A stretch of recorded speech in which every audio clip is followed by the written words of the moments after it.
Kumusta yung mga bayaran mo sa school? Okay naman na. Makapag-graduate ka na. Kulang pa nga po ng pambayad. Nag-aano pa po ako kung saan po ako makakahirap. Nag-chat po ako sa mga kamag-anak po namin na kung pwede nga po kami akong makahiram muna saglit. Kaso sabi naman po nila, wala nga daw po silang maiipahiram.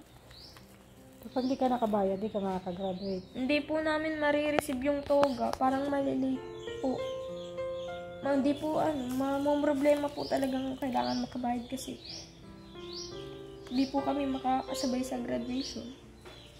Hindi po makakasali. Iyak po si Rosemary. Siyempre excited siya nag-graduate eh.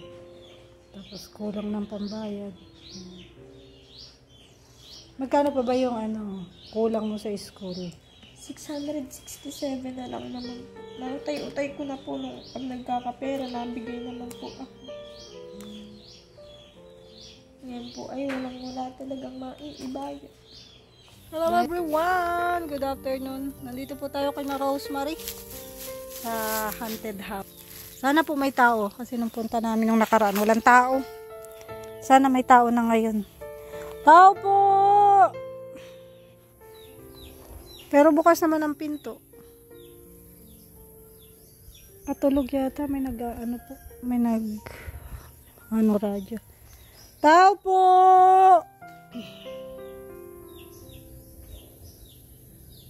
Tao po! Tahimik guys. Napakatahimik. Pakatulog sila. Tao po! Ay, tulog pala. Tulog ka? Pati ikaw napatulog na rin. Pasok tayo. Din. Mahirap pag commute, malayo. Wala dito asawa mo? Wala silang gawa.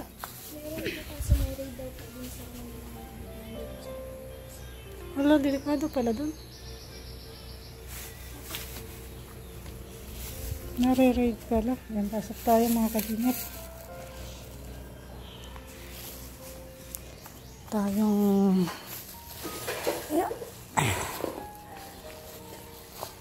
ang tahimik dito. Parang hindi naman na nakakatakot dito sa inyo. Hindi naman nakakatakot. Sa gabi lang. Pero may ilaw man. Hindi na nakakatakot. Kasi gabi. Pero may nararamdaman parang kaya. Ay, wala na. Wala na? Pero pag po, di po yan dito natutulog asawa ko.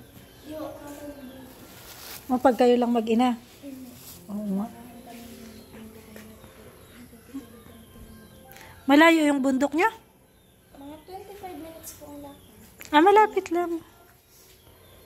Nung galing kami dito nung nakaraan, wala daw kayo at nasa bundok. Lapit na graduation mo Dito ka. Para malapit yung ating kwentuhan. April 15 Lapit na. Ito may regalo sa iyo. Gamitin mo daw sa graduation mo. Buksan mo na. Sino nga ba nakalimutan ko na? Wait lang. Yan. Si Part Amanda yata ang nagbigay niyan. At saka yung relo. Ayan, tingnan mo daw kung sino. Sino nga ba nagbigay nito? Wala nakalimutan. Nagandahan po siya. Thank you po sa nagbigay. Hindi ko po alam kasi nagbigay. Sino nga ba? Wait lang. Si Ate Rose.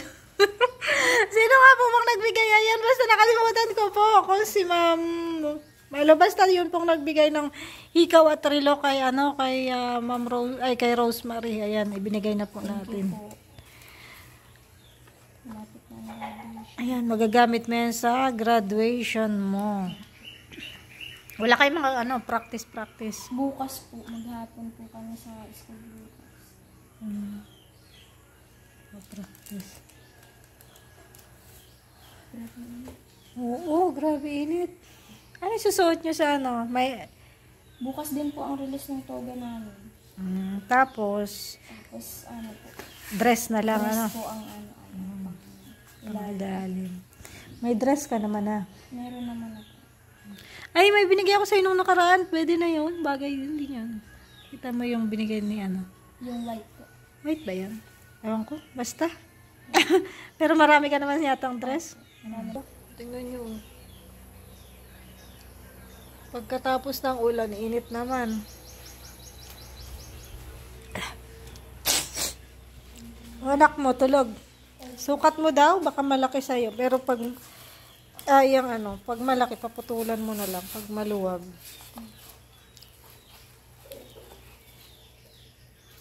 Kay Ate Rose yata yung bigay. Kay Ate Rose Bagni. Ayan. Ate Rose, ayan, salamat. Ayan, ganda niya, guys. Pangyayamanin. Social. Papaputulan ko na lang. Ang ganda, guys, oh. Bagay Loob sa lang po kanya. ng kaunti. Talaga, paputulan mo na lang. Ganda. Bagay sa kanya, guys. Pati yung style. Pati yung laki. Ayan. Ngayon lang kami ulit nakabalik ay. Dapat kahapon. Kailan nga ba? May isang araw dapat babalik kami. Kaso, ano ba yun? Sumama yung pakiramdam ko. Tapos yung aking kasama busy din. Yung mga kapatid mo doon, nag-aaral yun sila. Kapatid mo ba yun? Yung pinagtanungan ko? Kailan? Noong nasa bundok. opo. Graduating din po yun ng grade 6 tapos kinder. Mga graduating na pala kayo, ano? Tapos may isa din pong graduating na grade 10. Moving up. Grade 10, tapos grade, ano na yun, senior na. Opo. Ay college. Ay college. Junior high school po. Ay, oo nga, no? Junior. Makakalito naman, yung junior. Pag may nadagdag baga po yung K-12. Meron pa nga pala junior high, tapos may senior high pa. Mga senior high pa po. Grabe. Tagal kasi ng pag-aaral ngayon, guys. So, Dinagdagan pa ng 2 years. Dagdag ng gastos. Dagdag din sa taon ng mga bata. Pero ikaw, grade 12 na, graduate na. opo. Pero hindi ka nagdumaan ng 11, 12. Siya po. Ay, siya din. Nag-grade 11 po ako noong 2020 to 2023. Tapos, 2023, 2024 po. Nag-anak naman ako, tapos hindi na po ako nag-enroll. Ngayon na lang po ulit ako nag-enroll. Nagtigil po ako ng 1 taon. Para nga po hindi maiwanan ng baby pa siguro.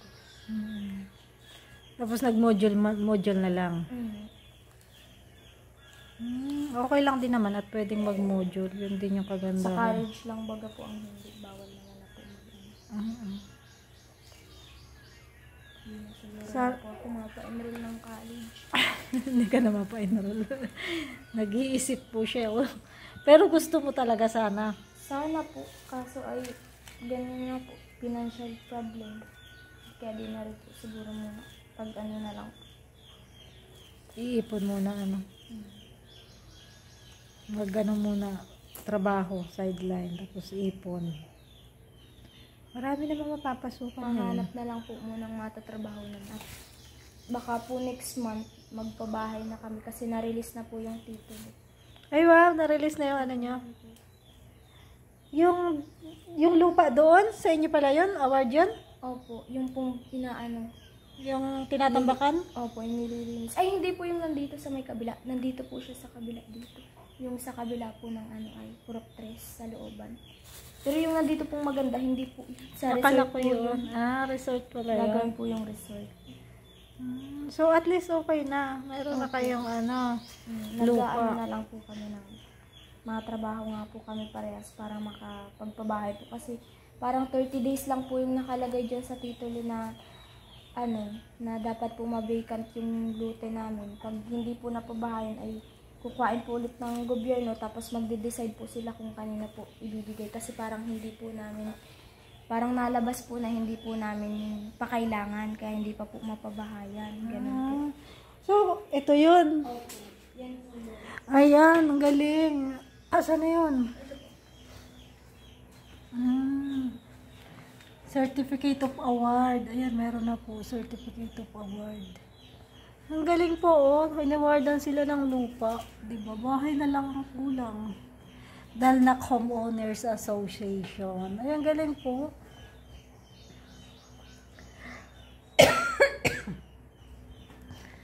Ang galing, oh. Lot 13, Block 16 of subdivision plan.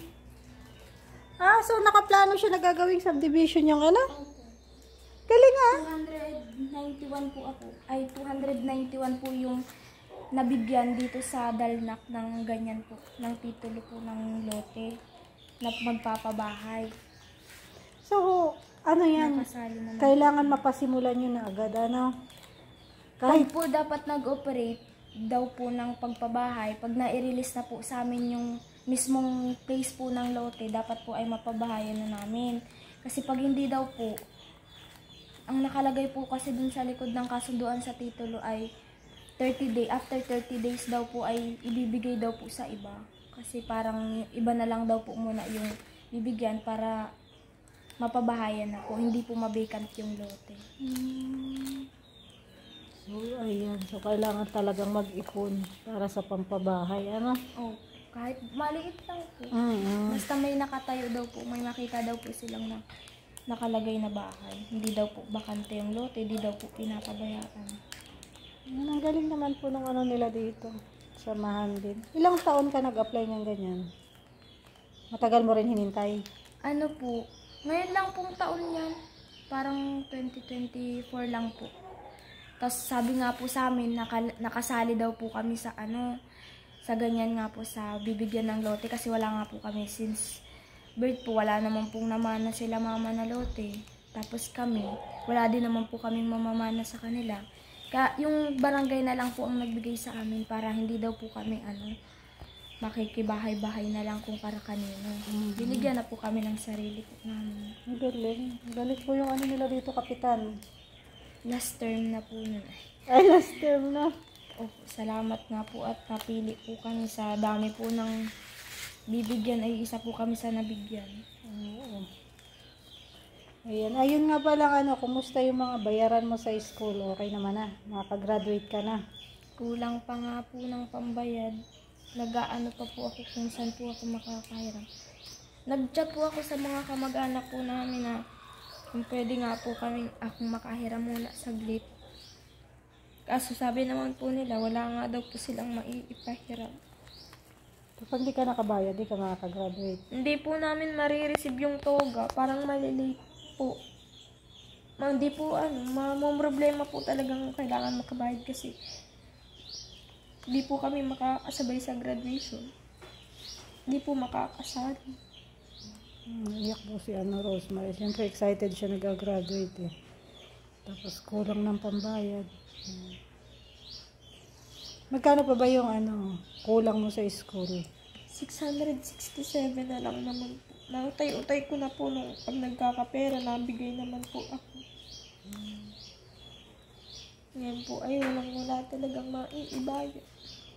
Dahil rin kasi graduation din ng iba mo. Opo, wala din naman po sila mamang magandang trabaho ngayon. Wala din po silang pakita. Ano ba yung nila mama mo sa bundok? Pinagkakakitaan. Nagkakaingin po sila ngayon. Wala naman pong ibang trabaho pa. Kasi nagdanaw po. Wala naman pong bunga ang nyug kaya wala pong nakukupra. Kahit mahal po ang nyug, wala naman pong kukuprahin. Yung niyog, sa inyo o nakikikupra lang? Tenant lang po. Pinapaalaga lang po yung lupa.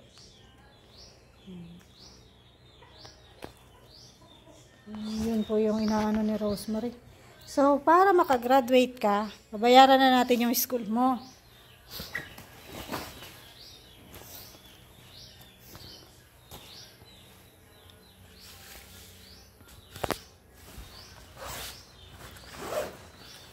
Alam mo naman, napakalaki ng dala kong nakapakbag. Nakapakbag tayo. Bibigyan na natin si Rosemary ng pambayad. Ayan. May pinalipad po si Ma'am Malu Martin sa atin nung nakaraan. Palipad na nasa 500 pesos. Ano? So, gagawin na natin tong 800. Yung palipad ni Ma'am Malu. Tapos, ayan. Yung iba, dagdag mo sa ano, pambayad mo. Di ba 600? Yan, may pamasahe ka pa, papunta sa school. Maraming salamat. Makakagraduate ka na. Nawalan ka na ba ng pag-asa na makagraduate? Hindi ko nga po alam kung kanino na po ako mahiram kasi kailangan na po namin bukas at i-release na po yung toga. Tapos Sabado, Linggo naman po, wala naman pong teacher sa school. Kailangan po talaga ay bukas ay pagpunta po ng school, may mass po kami. Tapos mabayad daw po ng kulang. Saka po i-release yung toga, tapos may practice na po kami maghapon.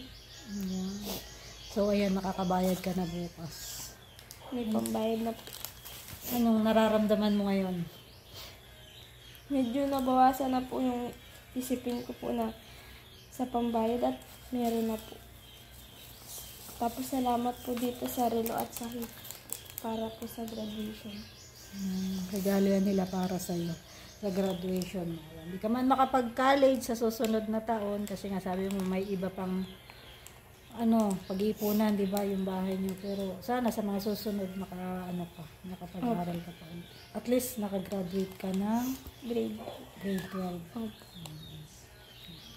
Ayan po mga kalingap, pinala na po natin yung regalo para kay Rosemary and yung kanyang pambayad sa school. Thank you so much po kay Ma'am Malu Martin, kay Part Amanda, kay Ate Rose Bagni. Thank you so much po sa mga tulong niyo kay Rosemary. Sana po di kayo magsawang tumulong. Hindi na po siya iiyak. Maraming salamat. Ayan, salamat po sa inyo at isa kayo sa naging bahagi ng pag-graduate ni Rosemary.